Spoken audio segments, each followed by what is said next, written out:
Hi, my name is Garrett Smith. I am a radiography student at Pima, and I'm going to be talking to you about an X-ray circuit today.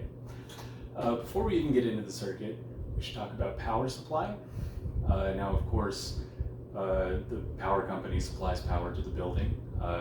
From the transformer to the building is about 220 volts, and from the building to the machinery, through the electrical socket, that's going to be supplying about 110 volts, which is what's going to be running through the primary circuit here. And we're going to get that started up by flipping the main switch. That's going to initiate the warm-up procedure, which is exactly what it sounds like. You're just turning on the machine, getting that electricity flowing, getting certain parts of the machine that need to come up to a certain temperature, up to temp, such as the anode, but we'll get to that later. Now the next thing we need to get to is input settings. You're going to input your KVP, let's say we put in 70. You're going to need to input your MA, let's say we put in 100. And you're going to need to input time, which we'll say is 0.2 seconds. Of course, that's going to end up being 20 MAS, but we'll get to that later too. Now, the first thing we're going to talk about in relation to those settings is the kilovolt meter. That's going to read that KVP setting of 70, and it's going to move this dial accordingly toward the KVP selector. This auto transformer, the KVP selector, has several different settings on it, all of which accommodate a different KVP setting. So we had it at 70, this reads that, this dial is going to move accordingly to the one for 70 kVp. From there, similarly, the filament ammeter is going to read our MA setting, and similarly to this dial is going to move accordingly at the variable resistor or MA selector. This is all sounding very familiar, isn't it? Now, you'll notice that there isn't actually any connecting point between these dials and any other wire, unlike most of the rest of this primary circuit. That is because those are points of induction. Induction is when electricity moves between two objects without those objects actually touching. And there are 3 points within this primary circuit where that happens. This dial, and right back here behind the auto transformer. Now, the reason for that is that we don't want wires touching there, or that would close the circuit, which is not what we want. So we have our first, second, and third points of induction. Now, let's talk about the timer, which reflects our other setting, time. We had 0.2 seconds. So what that's going to do is set the time at which this exposure switch is going to open. Now, I know that sounds weird. Exposure switch opening is what stops current. Think of the exposure switch as a drawbridge. So you have this little arm right here, and when it's lifted up, it's not connecting to anything else. When it's up, nothing can pass across it. But when that drawbridge comes down, now things can cross. Now those electrons can flow. So your timer is going to automatically open or close that exposure switch relative to the amount of time that you want to be exposing somebody to an X-ray, which is not that long. Okay, so from here we have 110 volts flowing through all of this. We've talked about our timers, our meters, our switches. Now we're going to move on to our fourth and fifth points of induction, which are going to be at the transformers. Now, the step-up transformer between here and here, I'd like you to look at the coils. So you'll notice that these coils are much looser and much fewer in number when compared to these, correct? Now that's going to move the voltage from where it is, 110 volts, and the tighter and more turns there are in a coil, that's going to greatly increase the voltage. So ideally, not ideally, this is what you need. It's going to move from 110 volts to about 10,000 volts. Extremely high voltage. That's why our secondary circuit is called the high voltage circuit. And down here, conversely, it's going to be a step down transformer, because this is going to be moving into the filament of the X-ray tube, and we don't need nearly that much voltage going into there. Conversely, on the top half, we're going to be heading into the anode region of the anode side of the X-ray tube, which requires a lot of power. I mentioned earlier that anode needs to warm up, so we'll get to that in a little bit. Now, we'll start down here, or we'll continue down here, I suppose. This will move from 110 volts, stepping down because this is looser, less turns in the coil.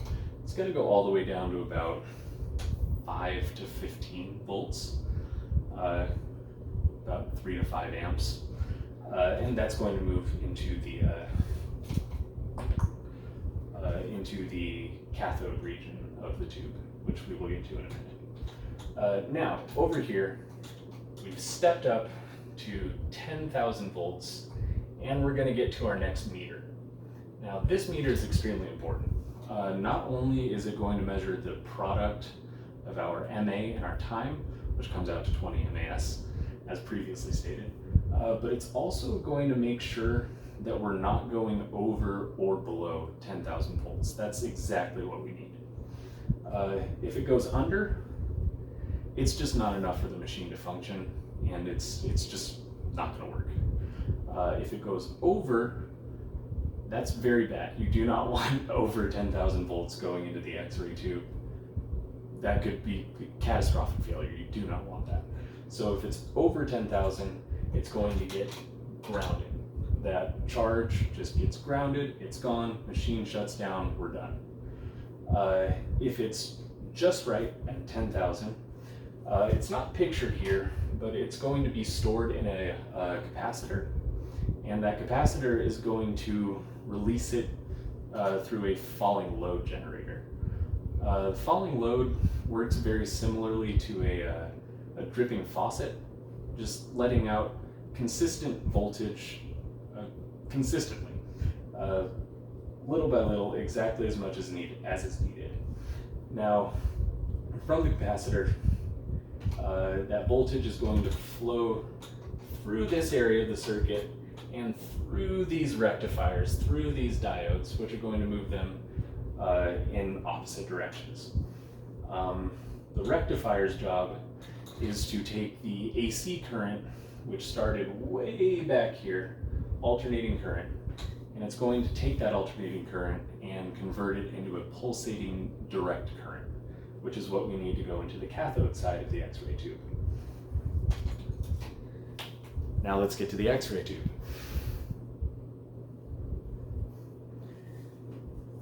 All right, so we have our anode side, which is what's getting that really high voltage, and we have our cathode side. This itself right here is the anode.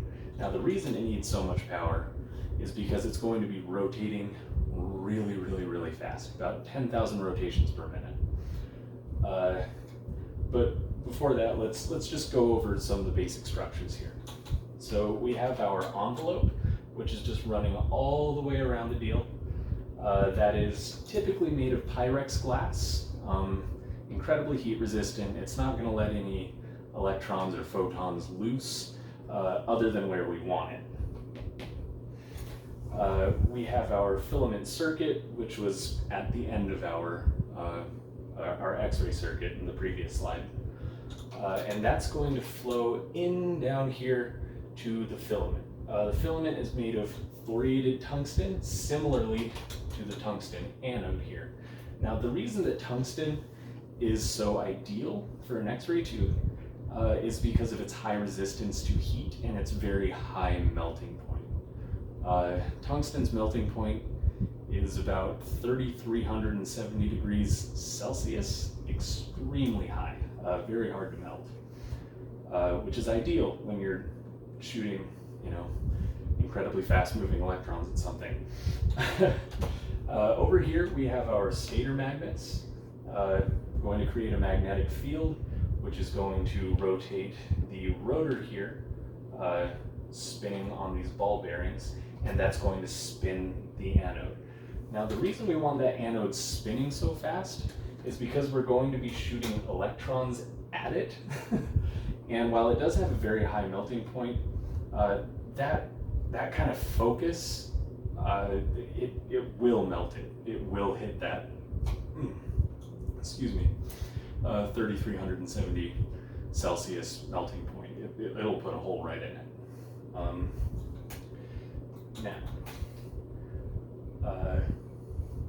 Yeah, so let's talk about the function. So we have our electricity supplied to our thoriated tungsten filament, and when it becomes heated, it begins to release electrons. That's called thermionic emission. And what's going to happen is there's a focusing cup right around here composed of nickel. And it's lined with negative electrons. Electrons have a negative charge. But its lining around that is going to keep all of these released electrons moving in line. You know, they have a natural tendency to repel one another. So as they're being released, they want to move all over the place. But this focusing cup is going to keep them all in line. Now, those electrons are going to shoot out here and hit the anode heel right here. Now, that is the actual focal spot, is what that's called. The actual focal spot is at about a 12-degree angle coming off of here, and that is going to shoot the electrons down through the window here, which is our effective focal spot, and that whole deal is known as the line focus principle. Now around here we also have something called the space charge effect, which means that there's a certain number of electrons that we want to be releasing from the filament to shoot over toward the target area here. And once it hits a certain point, you only want a certain number, but there may be more electrons floating in that area, and their tendency to repel one another is going to keep additional electrons from being released. So it's always going to stay at just that right number.